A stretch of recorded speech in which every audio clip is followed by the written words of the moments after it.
Lalu majulah semua orang Israel, dari Dan sampai Bersyeba, dan juga dari tanah Gilead berkumpullah umat itu secara serentak menghadap Tuhan di Mispa. Maka berdirilah para pemuka dari seluruh bangsa itu, dari segala suku orang Israel, memimpin jemaah umat Allah, yang jumlahnya 400.000 orang berjalan kaki, yang bersenjatakan pedang. Kedengaranlah kepada Bani Benyamin, bahwa orang Israel telah maju ke Mispa.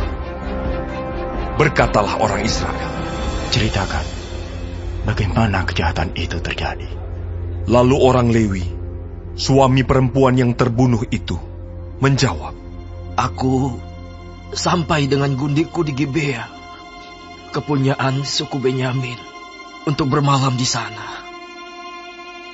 Lalu warga kota Gibea itu mendatangi aku dan mengepung rumah itu pada malam hari untuk menyerang aku.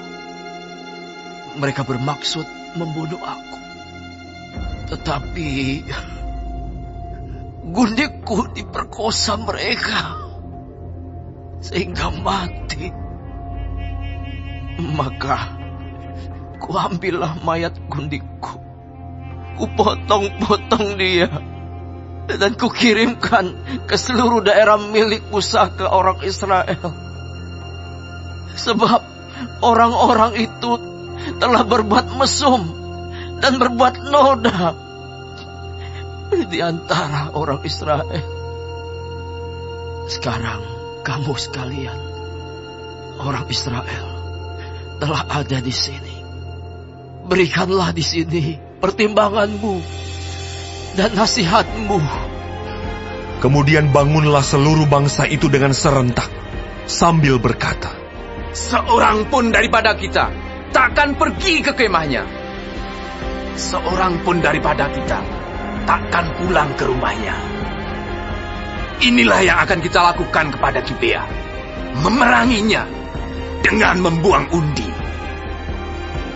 Kita akan memilih dari seluruh suku Israel 10 orang dari tiap-tiap 100 orang dari tiap-tiap 1.000, 1.000 orang dari tiap-tiap 10.000 untuk mengambil bekal bagi laskar ini, supaya sesudah mereka datang dilakukan kepada Gibea Benyamin setimpal dengan segala perbuatan noda yang telah diperbuat mereka di antara orang Israel. Demikianlah orang Israel berkumpul melawan kota itu. Semuanya bersekutu dengan serentak. Kemudian suku-suku Israel mengirim orang kepada seluruh suku Benyamin dengan pesan, Apa macam kejahatan yang terjadi di antara kamu itu? Maka sekarang serahkanlah orang-orang itu, yakni orang-orang Dursila yang di Gibea itu, supaya kami menghukum mati mereka, dan dengan demikian menghapuskan yang jahat itu dari antara orang Israel. Tetapi Bani Benyamin tidak mau mendengarkan perkataan saudara-saudaranya, orang Israel itu. Sebaliknya, Bani Benyamin dari kota-kota lain berkumpul di Gibea untuk maju berperang melawan orang Israel. Pada hari itu, dihitunglah jumlah Bani Benyamin dari kota-kota lain itu, 26.000 orang yang bersenjatakan pedang, belum termasuk penduduk Gibea, yang terhitung 700 orang pilihan banyaknya. Dari segala laskar ini, ada 700 orang pilihan yang kidal, dan setiap orang dari mereka dapat mengumban dengan tidak pernah meleset sampai sehelai rambut pun.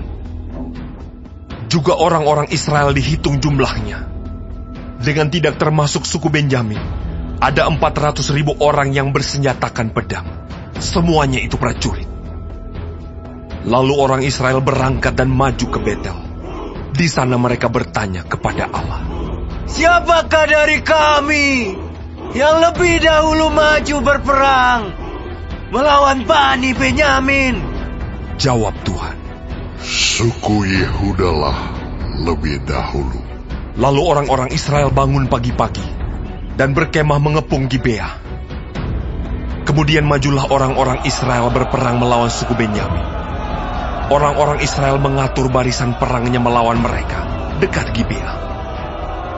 Juga Bani Benyamin maju menyerang dari Gibea dan menggugurkan ke bumi 22.000 orang dari antara orang Israel pada hari itu.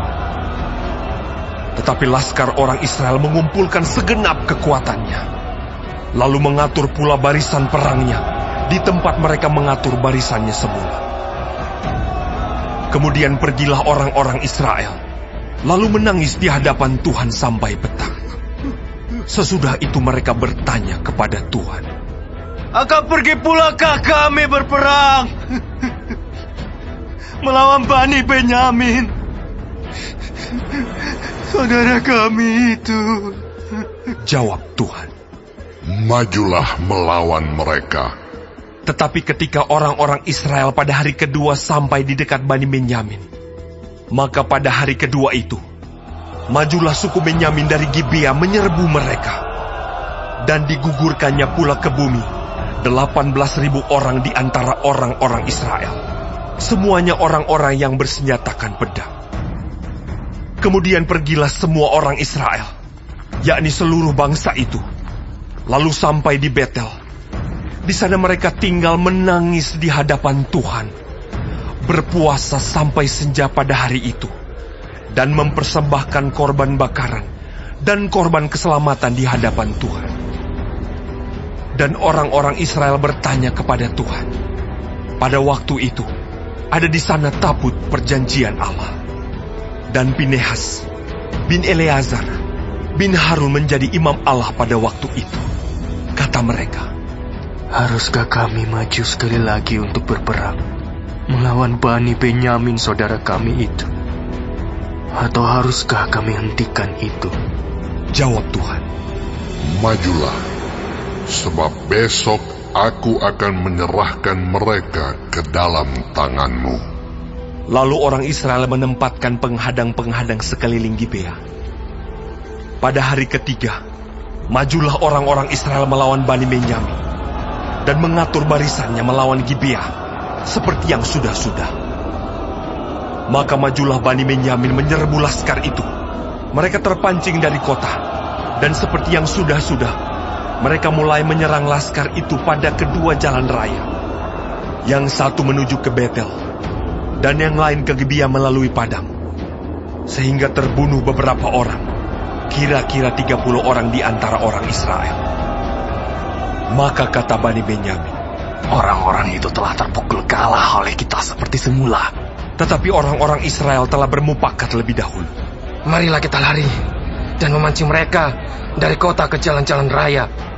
Jadi orang Israel bangun dari tempatnya dan mengatur barisannya di Baal Tamar. Sedang orang Israel yang menghadang itu tiba-tiba keluar dari tempatnya, yakni tempat terbuka dekat Geba, dan sampai di depan Gibea, sebanyak 10.000 orang pilihan dari seluruh Israel. Pertempuran itu dahsyat, tetapi Bani Benyamin tidak tahu bahwa malapetaka datang menimpa mereka. Tuhan membuat suku Benyamin terpukul kalah oleh orang Israel. Dan pada hari itu, orang-orang Israel memusnahkan dari antara suku Benyamin 25.100 orang, semuanya orang-orang yang bersenjatakan pedang. Bani Benyamin melihat bahwa mereka telah terpukul kalah. Sementara orang-orang Israel agak mundur di depan suku Benyamin, sebab mereka mempercayai penghadang-penghadang yang ditempatkan mereka untuk menyerang Gibea. Maka segeralah penghadang-penghadang itu menyerbu Gibea. Mereka bergerak maju dan memukul seluruh kota itu dengan mata pedang. Tetapi orang-orang Israel telah bermufakat dengan penghadang-penghadang itu untuk menaikkan gumpalan asap tebal dari kota itu. Ketika orang-orang Israel mundur dalam pertempuran itu, maka suku Benyamin mulai menyerang orang Israel, sehingga terbunuh kira-kira 30 orang, karena pikir mereka, "Tentulah orang-orang itu terpukul kalah sama sekali oleh kita, seperti dalam pertempuran yang dahulu." Tetapi pada waktu itu, mulailah gumpalan asap naik dari kota itu, seperti tiang asap, suku Benyamin menoleh ke belakang, dan tampaklah kota itu seluruhnya terbakar. Apinya naik ke langit. Lagi pula orang-orang Israel maju lagi. Maka gemetarlah orang-orang Benyamin itu, sebab mereka melihat bahwa malapetaka datang menimpa mereka. Jadi, larilah mereka dari depan orang-orang Israel itu ke arah padang gurun. Tetapi pertempuran itu tidak dapat dihindari mereka. Lalu orang-orang dari kota-kota menghabisi mereka di tengah-tengahnya. Mereka mengepung suku Benyamin itu, mengejarnya dengan tak henti-hentinya, dan melandanya sampai di depan Gibea di sebelah timur.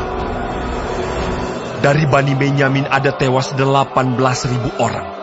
Semuanya orang-orang gagah perkasa. Yang lain berpaling lari ke padang gurun, ke bukit Batu Rimon. Tetapi di jalan-jalan raya masih diadakan penyabitan susulan di antara mereka. 5.000 orang. Mereka diburu sampai ke Gideon, dan dipukul mati 2.000 orang dari mereka. Maka yang tewas dari suku Benyamin pada hari itu, seluruhnya berjumlah 25.000 orang yang bersenjatakan pedang. Semuanya orang-orang gagah perkasa. Tetapi 600 orang berpaling lari ke padang gurun, ke bukit Batu Rimon, dan tinggal 4 bulan lamanya di bukit batu itu. Tetapi orang-orang Israel kembali kepada Bani Benyamin dan memukul mereka dengan mata pedang, baik manusia, baik hewan, dan segala sesuatu yang terdapat di sana. Juga segala kota yang terdapat di sana mereka musnahkan dengan api.